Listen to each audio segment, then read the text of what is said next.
Good afternoon, my little mashed potatoes. How are you today? It's wee Paddy from across the shuck, and you're very welcome. I have a nice wee video today. One is to announce the winner of the T-shirt, which you've seen the picture of in the front of my in the front of this video, and the winner of the T-shirt is my friend Gizmo Car. Now, he is my friend. I'm really happy he's won it. He lives in America. So again, thank you to those who helped with the postage. So it's getting to America and it's not cost me a penny, which was just lovely of those two gentlemen. So Gizmo, I will get that away to you. Look, send me your address again, an email, just in case I can't find it because I'm not that great. But congratulations on winning it. Now, why did Gizmo win a T-shirt? Well, on my live video on Sunday, and I'm having a live video every Sunday afternoon now at 3 p.m. UK time. Every Sunday, and this week there was a giveaway for a T-shirt. It was one that my eldest son had got me two T-shirts because he wasn't sure of the size. He'd got me an XL and a double XL. Well, I'm between a double and a treble, so I kept the big one and the other one just wouldn't fit me. So Gizmo is getting the extra large T-shirt, which is quite neat, but really pleased. And what he had to do to get the T-shirt was to tell a joke, a short one-line joke, just really simple joke about knives. And there was quite a few absolute crackers that had me rolling about. But Gizmo's is getting the award, not because of me. So Gizmo, this is not... Wee Sally nearly choked when I told her your joke. So if it was a wee bit sexist, but a funny sexist, nothing rude, or it was just very funny. And I was wetting myself laughing. I shouted down the back of the caravan to Sally. And if you'd have heard the noise that came out of there, first it was, ooh, and then she just couldn't help herself. She burst out laughing. So again, my wife doesn't get jokes very often, so this was it. And the joke was, what's the difference between having a row with your wife and a row with a knife? Eh? The knife always has a point.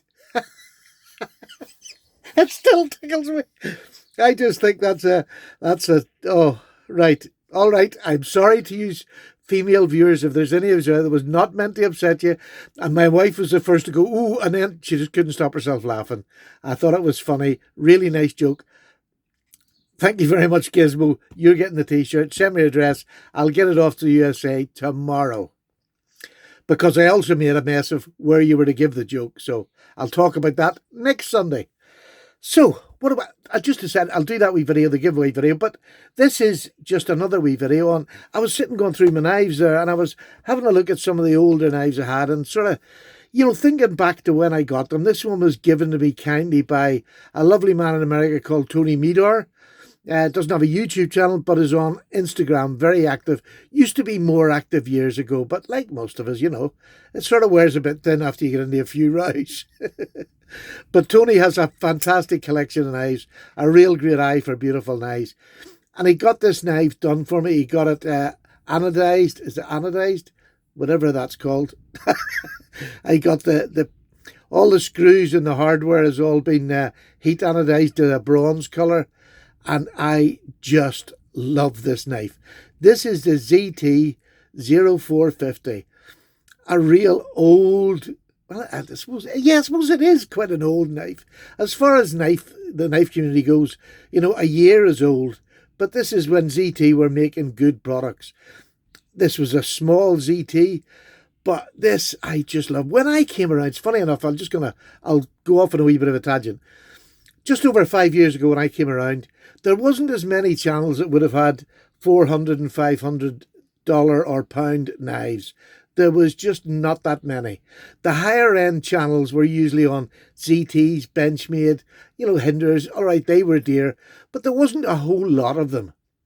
So when I first came around, it was Benchmade, the 940. It was a Spyderco PM2.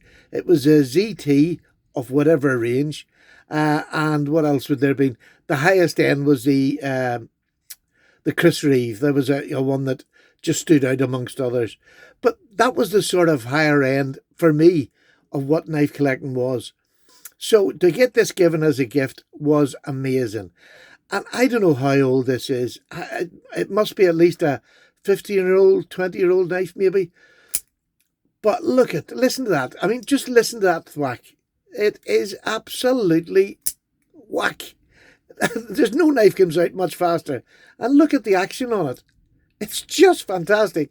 And I don't use this much anymore. And every time I come out, I say I must oil it, but I don't need to. It's still working absolutely perfect. There's no feeling of grittiness in this knife whatsoever. It is a stunning knife. But it's also a really good EDC. Now, this just gets me on 4 fingers back here. It's too small up here to get your finger up, but that's perfect. Lovely blade, a drop point blade. And you know, like, my thing is always like, my favourite knife blade shape is the,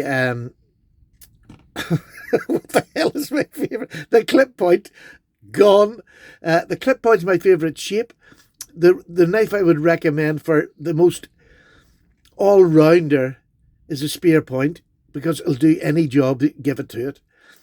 But another great knife is a drop point. Just that simple little drop point and the blade, a flat grind or a hollow grind, whatever it may be. And this is a fantastic little work knife. This will do whatever you want. It's thin enough and small enough that I can creep up nearly to the point and do plenty of work. Lovely. I love the drop point. And then I thought to myself, well, that's one of my older knives in my collection, when I definitely liked locking knives so much more, because I hadn't seen them over here, and I had found a place where I could get places where I could get them very quickly once I got on YouTube. But fantastic knife. It's still as beautiful today as it was then. I just think, it's an amazing. For those who don't know, this was just a plain titanium, a grey titanium colour, much like your Chris Reeves was. Beautifully done. Lovely knife, but you could do whatever you wanted to it. I think this is Cerakoted. I'm not sure what you call these things. I never had many fancy ones. This is really the only fancy pants one I had, but I just loved the colour on it. So I was thinking, there was one of the ones that when I first came around that, everybody was, you were trying to get to this level. And I thought, well, what's the equivalent level now that I get now in my knife collection that would match this? And I have got a match. And it's this. I've only just got this. So this is one of my newer knives. And this is the GEC number 74 Mustang. Just double check that. So 74 and 73 are very similar. But this is the 74 Mustang. And I'm going to bring this up because it's very hard to show. You can see the anodization on that. And if I put that beside it, you can see that. This is a very dark plum, but it's got the worn plum round the edges. It's just quite hard to see. But I think there you can see if I put them together, there you go. Nearly the exact same colour. And it's nearly the exact same blade shape. So this is one I've just recently bought. And it's got, if I put the blades together, there you go. You can see it's not as fat as this. But it's got that definite little drop point. Just a really flat grind. Great user. Absolutely stunning user. I love this knife. And I've been carrying and using it quite a bit since I got it. In hand, it is just comfortable. Full 4 fingers. And to be honest with you, like all slip joints, well, like most slip joints, the comfort in hand, this is really comfortable. But it's not as comfortable as a slip joint to me now. But as 2 knives that are absolutely beautiful, something similar of a colour will do just exactly the same work. I don't use these for anything different. They're used for the same sort of work. But isn't it funny that you can go back, and I don't know whether you want to try it yourself, is go back and find one of the knives that you liked and the blade shape that, you had on it then. And what's your newest knife that is the same blade shape as one of your old ones? And does that follow in a lot of your knives?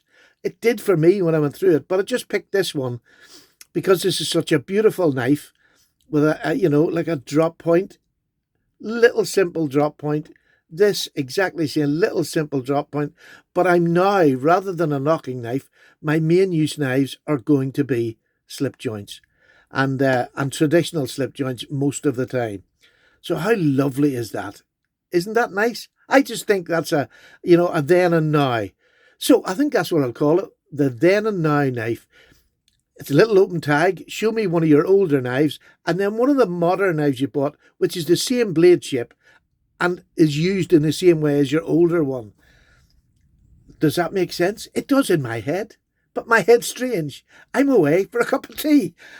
Congratulations, Gizmo. Send me your address, mate, and I'll get that off to you tomorrow. All the very best. Bye now.